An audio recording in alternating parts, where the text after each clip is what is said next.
Today we're going to be converting one of our pinhole camera pictures into the positive version of the image.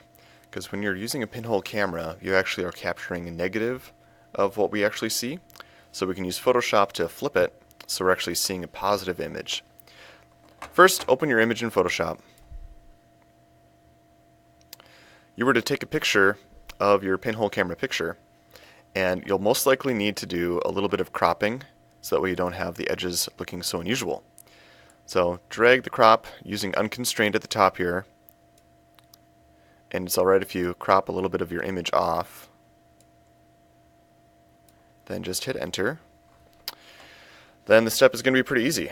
We're just going to go up to the top menu here, click Image, Adjustments, Invert.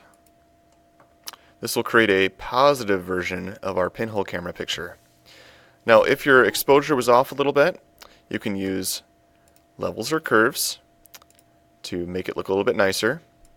So I could bring this over to where the information begins to get the best contrast and move this around the gray arrow back and forth to get the contrast that I want and the exposure to look the way that I want it to.